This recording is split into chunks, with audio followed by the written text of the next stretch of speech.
17절 말씀과 18절 말씀, 에베소서 1장 17절 18절, 신약성경 310페이지 정도 됩니다. Ephesians chapter 1 verse 17 and 18.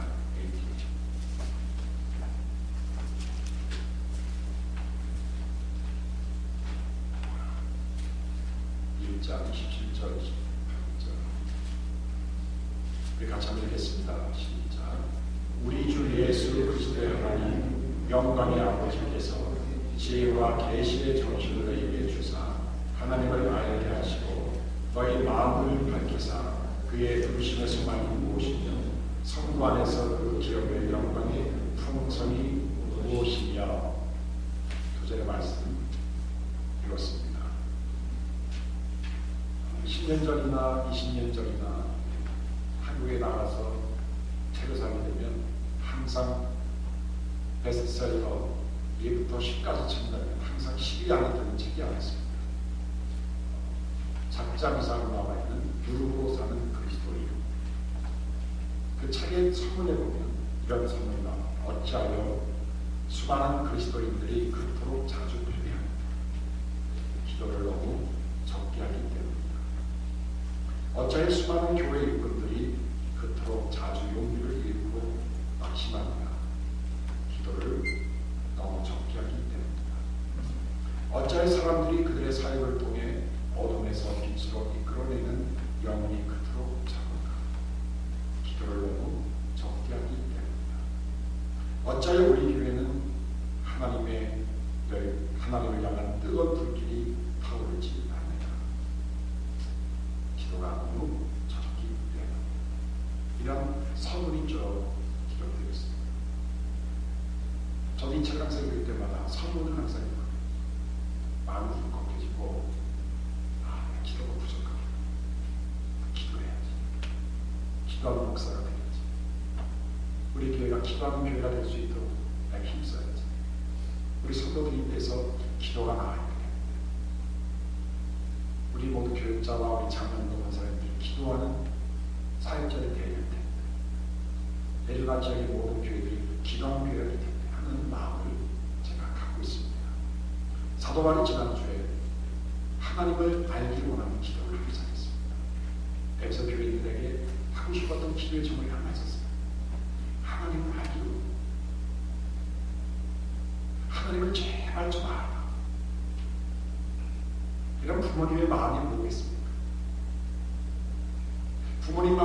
부모님들이 언제 가장 서운하고 가장 힘들고 괴로울까요?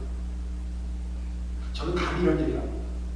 자녀들이 부모님 마음을 몰라줄 때, 그렇죠? 자녀들이 부모님의 마음과 다른 행동을 하고 다른 생각했을 때, 아빠를 모르고 엄마를 몰라요. 그때 엄마 아빠들이 부모님들이 마음이 진짜 섭섭하고 힘들어요. 제가 총각일 때 몰랐는데 결혼해서 애들 낳고 넣어서 애들을 키우다 보니까 목사인 제가 삐질 때가 있어요. 통화도 받으면 전화도 잘 안 하고 전화 받아도 여보 전화 와서 받아 할 때가 있어요. 그때 언제냐면 나한테 용돈을 안 준다든지 뭐 공부를 못해서 그런다든지 뭐 못해서가 아니라 내 마음을 몰라준대. 여러분, 그 사도 바울의 에베소 교인들한테 하나님을 더 알았으면 좋겠다. You may know him better. 이것을 위해서 사도 바울이 얘기했습니다. 그러면 여러분, 하나님을 안다고 하는 게 뭘까? 우리가 부모님의 마음을 안다고 하는 게 뭘까? 사도 바울은 하나님을 아는 거에 대한 구체적인 기도를 세 가지를 하는데 오늘 두 가지를 얘기하고 다음 주 부활주일날 한 가지를 마저 얘기하겠습니다. 첫 번째는 뭐냐면 오늘 말씀 18절에 보시면 너희 마음을 밝히사 그의 부르심의 소망이 무엇이냐. 하나님을 안다고 하는 것은 하나님의 부르심, 하나님의 God's calling, 하나님의 calling, 하나님의 부르심을 아는 거예요.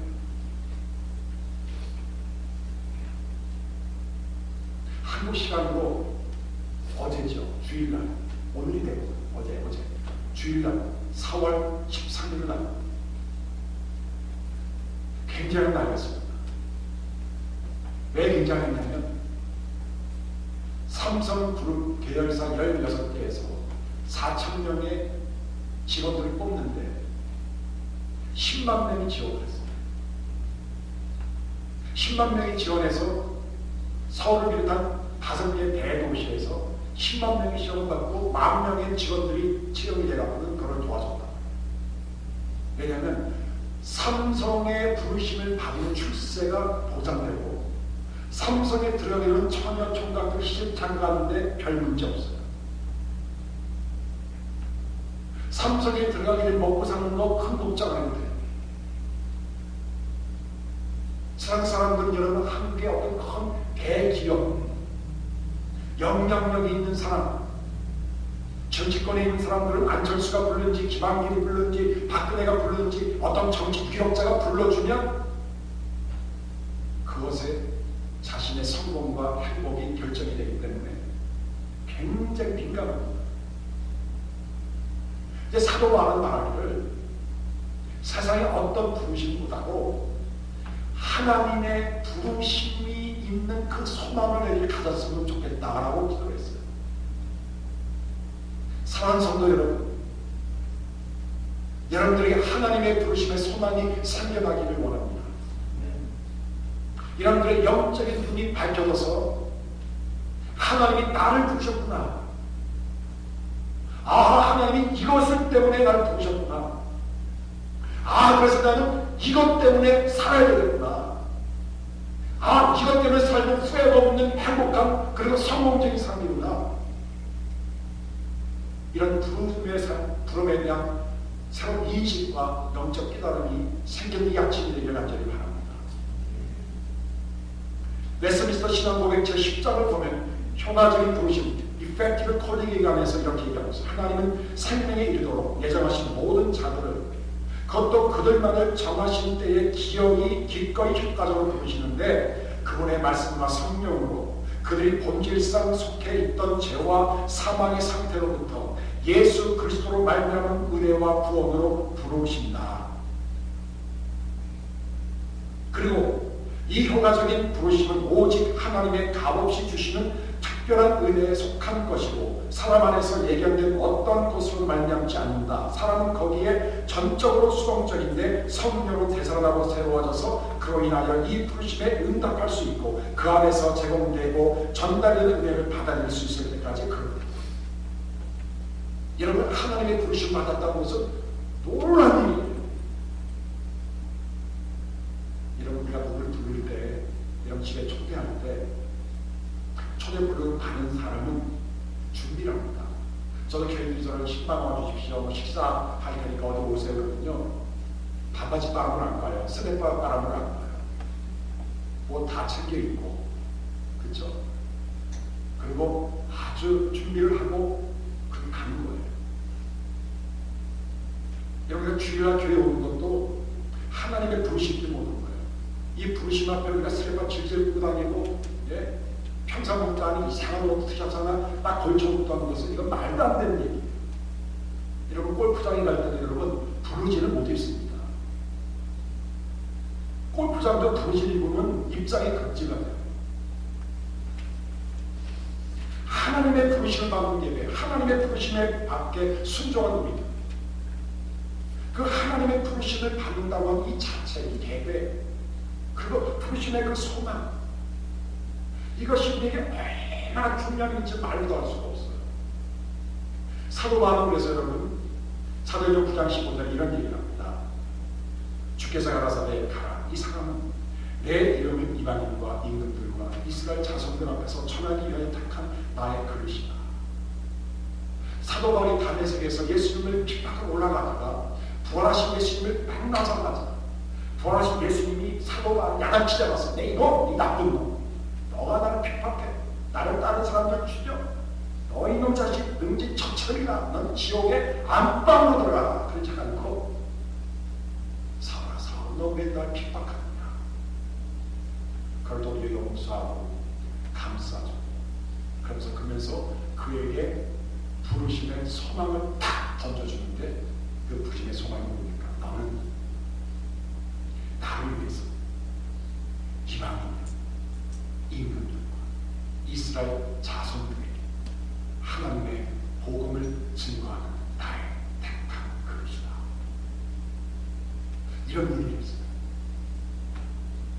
그 사도 바울은 이 하나님의 부름의 소망이 분명했기 때문에 그가 감옥에 갇혀도 고난이 와도 굶주려도 광야에서 유리하는 삶을처럼 살아도 사도 바울은 한 번도 절망하지 않았어요. 왜? 하나님 이것 때문에 불렀기 때문에, 고난 때문에 불렀고 복음 때문에 불렀기 때문에 감옥에 들어가서도 그는 찬양하고 기도했어요. 왜? 자, 나는 하나님의 부르심을 받은 사람이다.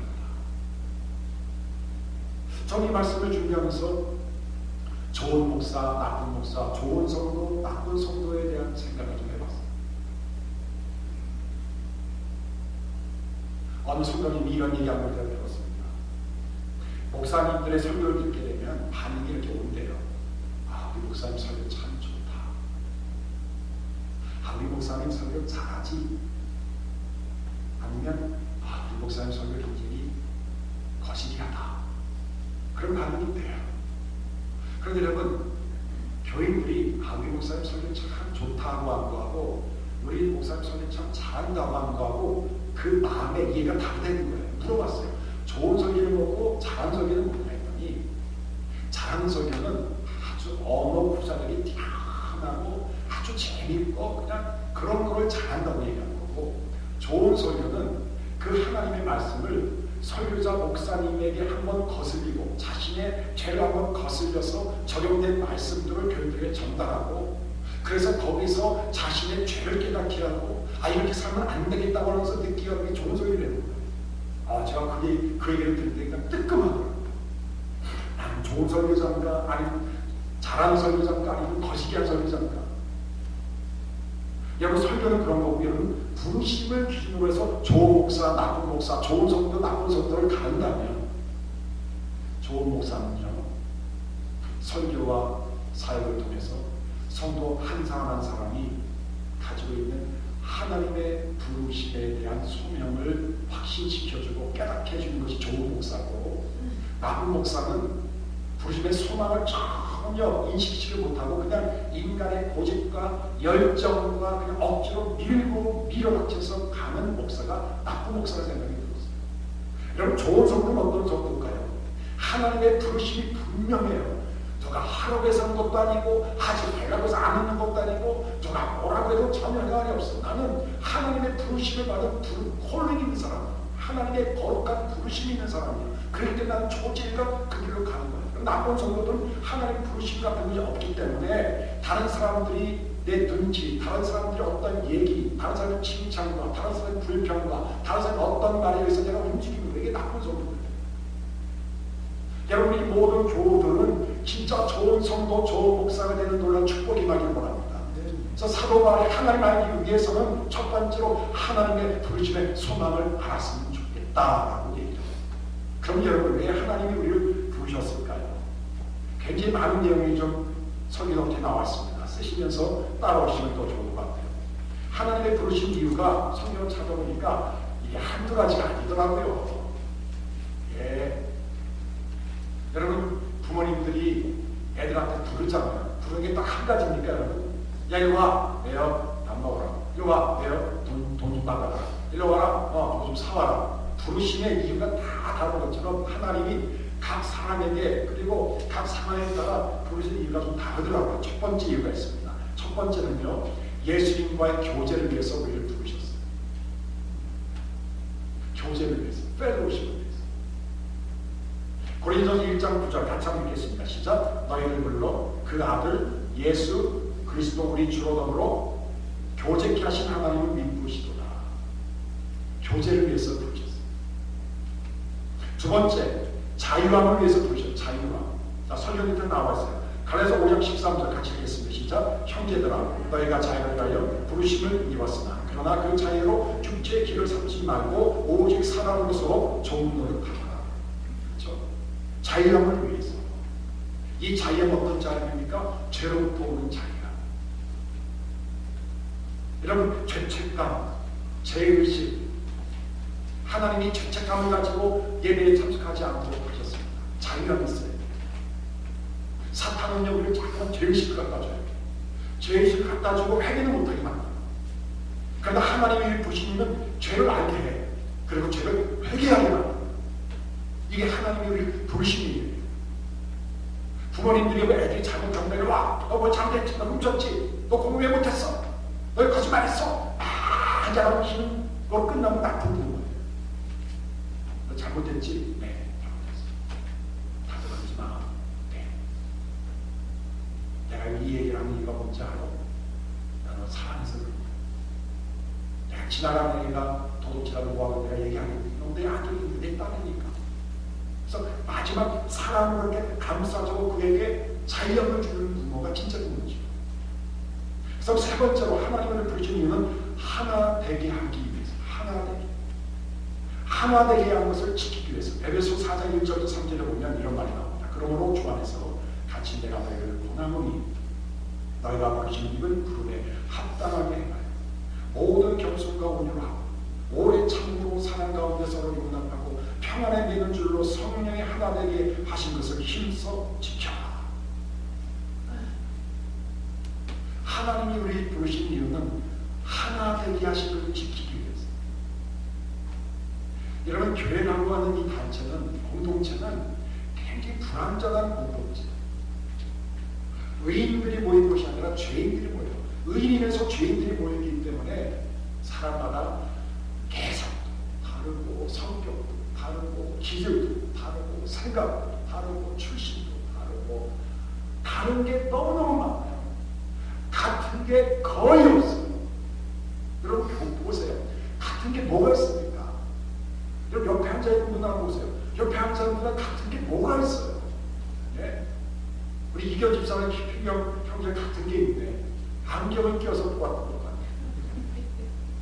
그 이해는 같은 게 없어. 성도 다르지, 혈액형도 다르지, 그렇죠? 얼굴 생긴 다 달라요. 다 다른데 하나님이 그래서 우리를 부르신 거야. 하나 되게 되는 것을 서로 만들고 서로 피스메이커 되게. 여러분, 여러분들은 한 사람 한 사람이 교회 하나 되게 하는 것을 지켜나가는 여러분들이 되기를 원합니다. 예. 사이가 소원해지면 찾아가서 서로 피스메이커 역할해주고 도와주면서.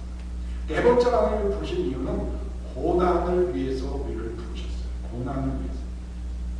베드로전서 2장 20절 21절 죄가 있어 매를 맞고 잡으면 무슨 칭찬이 있으리요 오직 선을 행함으로 고난을 받고 잡으면 이는 하나님 앞에 아름다우리라.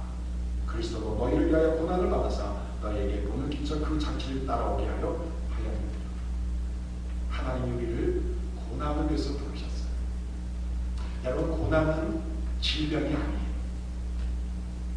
고난을 당할 때 우리 하나님 고난을 피하게 도와주십시오. 고난이 빨리 끝났으면 좋겠습니다 라고 기도하면 안 돼요. 그렇다고 하나님이 고난을 가져갈 분이 아니에요. 고난은 하나님이 주신 것이고 하나님이 주시는 또 다른 축복이에요. 우리가 병에 걸리게 되면 약을 먹어서 의사를 찾아가서 암 수술해서 빨리 나아야 되겠죠. 그렇죠? 그런데 고난은 빨리 어떤 약을 먹고 나아서는 안 돼요. 정할 때 하나님이 고난을 가져가세요. 그런데 고난을 당한 다음에 보면 내 믿음이 더 커지고 성숙해지는 걸 느끼게 돼요. 아, 내게 인내가 없었으니까 고난으로 인내를 키우시는구나. 아, 내 마음이 깨끗하지 않기 때문에 고난을 통해서 내 마음을 정결케 하시는구나. 아, 내가 기도가 부족하니까 기도 고난을 통해서 기도하게 하시는구나. 아, 내가 말씀 알겠다는 기도 고난을 통해서 말씀하시게 하는구나. 아, 내가 굉장히 교만했구나. 그래서 하나님이 이 고난을 통해서 나를 겸손케 하시는구나. 하나님이 고난을 위해서 부르셨어요. 다섯 번째, 하나님을 부르신 이유는 거룩하심을 위하여 불렀습니다. 베드로전서 1장 15절에 오직 너희를 부르신 거룩한 자처럼 너희도 모든 행실에서 거룩한 자가 되어. 하나님이 우리를 부르시는 이유는 거룩한 삶, holiness. 하나님이 우리 원하시는 것은요, 많은 것 가지고 아주 강하고 아주 길게 사는 것을 원치 않고, 하나님은 짧지만 연약하지만 굉장히 힘들게 살고 있지만 거룩하게 사는 것을 하나님이 원하세요. 그 다음에 여섯 번째, 하나님이 우리를 부르신 이유는 아름다운 덕을 선포하기 위해서 우리를 부르셨습니다. 베드로서 2장 9절 하반절에 보시면 같이 한번 읽어볼까요? 시작. 이는 너희를 어두운 데서 부르네요. 그게 기이한 빛에 들어가게 하신 자의 아름다운 덕을 선전하게 하려 하시니라. 선전이라는 말이 영성에 보면 디클레어라고 나왔습니다. 덕이라는 것은 praise.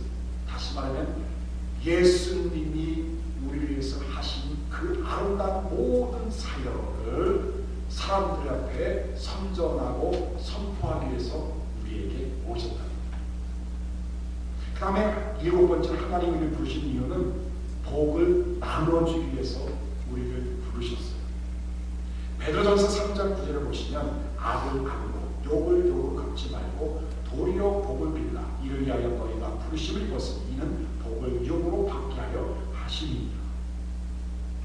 자, 하나님은 우리를 복을 주셨어요. 복을 주신 이유는 복을 혼자 누리지 말고 복을 나눠주라고 부르셨어요. 여러분, 우리 유비적 교회가 복을 나눠주는 교회가 되기를 간절히 바랍니다. 우리 교회 형편이 지금 인간적으로 보면 굉장히 연약하고 힘들 줄 모르지만 우리가 계속 기도해서 어느 날 진짜 우리가 하나님의 복을 사람들에게 나눠주는 그런 귀한 역사가 일어나기를 원합니다.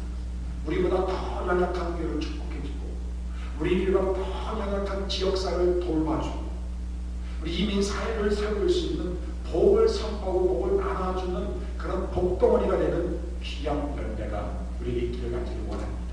마지막 8번째를 보면 하나님이 우리를 부르신 이유가 나와요.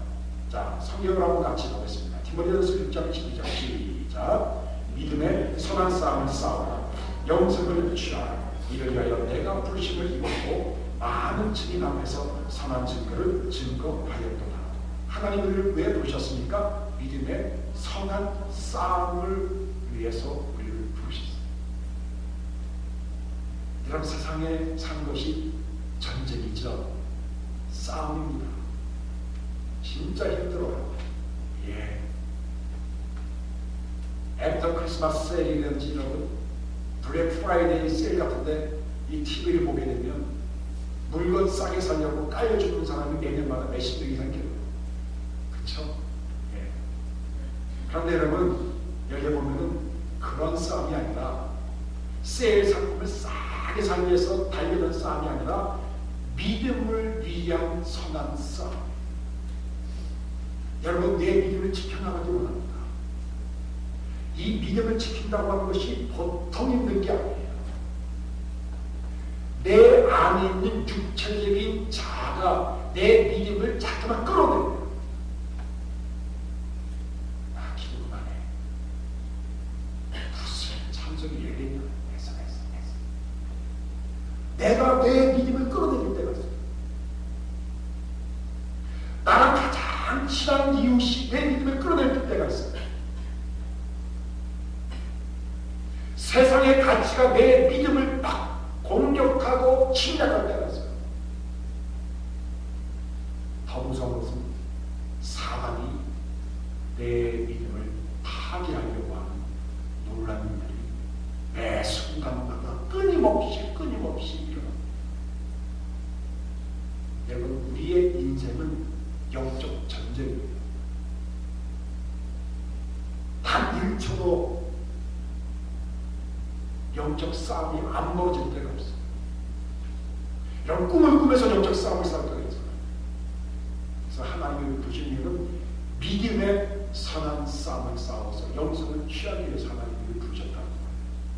여러분, 이런 하나님의 부르심에 분명한 뜻을 알고 이 이유에 따라 사는 여러분들이 되길 바랍니다.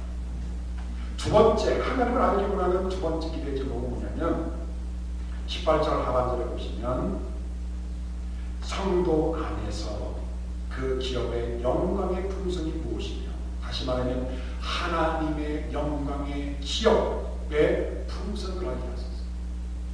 첫 번째는 하나님의 부르심을 알게 하소서.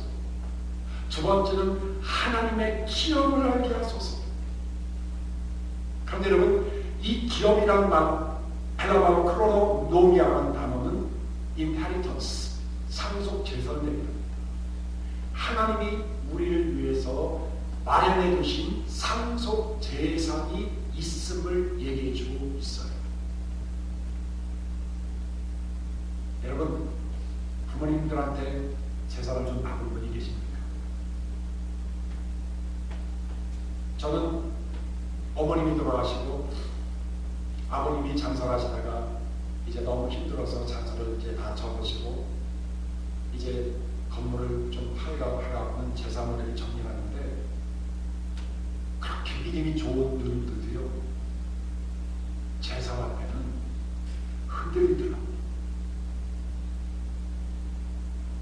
전혀 문제가 없을 줄 알았는데 문제가 조금 있더라. 조금 있더라. 그럼 여러분, 내가 부모의 재산을 다 가졌다. 그 재산 가지고 잘 먹고 잘 살고 행복하게 사는 사람 주위에서 봤어요. 쫄딱 만나죠. 형제끼리 싸우고 형제끼리 막 서로 법원까지 막 가서 수하고 막 난리를 치죠. 하루 막 사흘도 막 그러잖아요. 근데 너무 감사한 게 하나님은 그걸 방지하기 위해서 하나님이 하늘에 쌓아주신 기록을 따고 있어요. 여러분들이 좀 믿는 분들은 세미 카운트 좀 있죠. 그렇죠? 저는 세미 카운트에 돈이 있어요. 6센트. 하나님의 카운트는요, 하나님 나라의 카운트가 있어요. 거기 하나님이 다 쌓아놓고 있는데, 그래서 사도 바울은 하나님의 그 상속 재산이 너무너무 좋기 때문에 그 앞에 영광이라는 단어하고 풍성이라는 말을 나왔었어요. 요새 기업들이 가지고 있는 굉장히 중요한 모호가 있어요.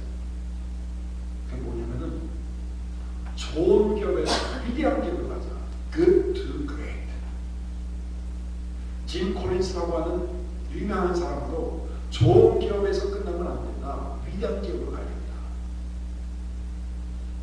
근데 하나님이 우리에게 주신 것은 뭐냐면 좋은 것도 좋지만 굿에서 그레이트로 나가.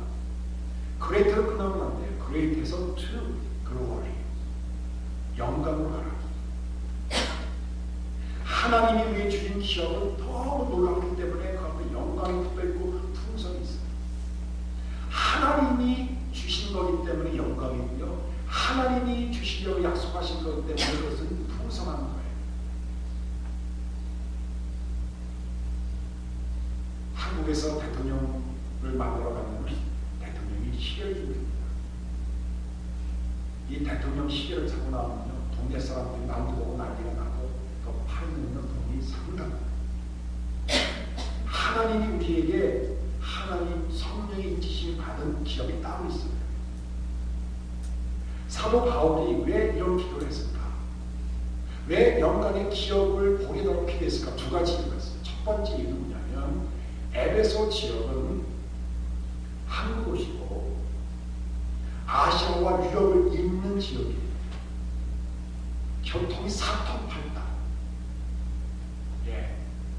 미국으로 말하면 뉴욕 아니면 로스앤젤레스 굉장히 잘 나가는 도시예요. 그런데 사람들이 먹고 마시는 게 너무 풍족했어요. 너무 싸고 좋았어요. 이런 캘리포니아 가도 좋죠. 예? 야, 9월 99에 돼지 삼겹살 시켜 먹고, 그렇죠? 야, 예전에 그런 게 없어. 아니 무슨 순두부가 599냐. 설렁탕이 어떻게 한국이 499냐. 내가 아는 목사님은 이제 다들 자기하고 두 명이서 K타운에 사는데 매일 초보에다 먹는데요. 499 팁도 안 내잖아. 그렇죠? 그럼 이만한 용기를 갖고 오면은 이제 플라스틱을 투고에 오면 일부를 따로 받으니까 LA는 그릇을 갖고 가는 거예요. 그럼 많이 준대. 그럼 갖고 오면 둘이서 두 끼를 먹는데 두 끼를. 그러니까 설렁탕을 먹고 싶으면 여보 설렁탕 사올 때 499 사와. 순두부 먹고 싶어 순두부 사와. 여러분 하나님 나라 그거 상당히 안 되면 다 풍성 위대한 건데 에베소에는 너무 풍족했어요. 그래서 돈, 물질, 명예, 권력 여기 정신 나가서 사람들이 교회들도 비청청거려요. 그러니까 돈이 많으면 행복한 줄 알고 돈이 없으면 찌질이처럼 보이고 여기에서 사도 바로 직격탄 말하는 거예요. 야, 너희들 그러지 말아라. 하나님이 주신 기업, 영광의 기업 너희 있지 않느냐. 왜 너희 물질주의, 향락주의, 쾌락주의 빠지느냐. 또 두 번째 이유가 있었어요. 고난과 역경을 이기기 위해서는 하나님 나라의 기업을 받았다고 믿음이 있어요. 사도행전 7장에 보면 스데반이 돌에 맞아 죽죠. 돌에 맞아 죽는데 그 사도행전 7장 55절에 보면 이런 말이 나와요. 성령이 충만하여 하늘을 우러러보며 가는데 내가 하나님의 영광과 주 예수께서 그 옆에서 서 있는 것을 보았다 하는 그런 얘기가 나와요. 사도가 이 베드로가 스데반이 돌에 맞아 막 죽는 순간에 얼마나 아팠겠어요. 얼마나 억울했겠어요. 얼마나 힘들겠어요. 얼마나 모욕감과 수치를 느꼈겠어요. 그런데 그것을 뛰어넘는 비결이 뭐냐면 하늘을 물어봤더니 하나님의 영광인 거예요. 그 옆에 서 계신 예수님이 서서 나를 기다리고 있어요. 마치 큰 상급을 주시려고 준비하는 것처럼 예수님이 다 서서 보시는 거 보고 스데반은 눈을 감을 수 있었어요. 그 장면을 성경은 잠을 자다라고 표현하고 있어요. 여러분, 우리의 영혼이 밝혀져서 하나님의 풍성한 영광의 기업이 나의 것임을 알 수 있기를 원합니다.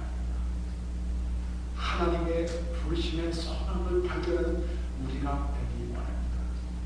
우리들은 소명자예요. 우리들은 영광을 받을 기업의 상속자입니다. 이런 하나님을 더 알고 체험하는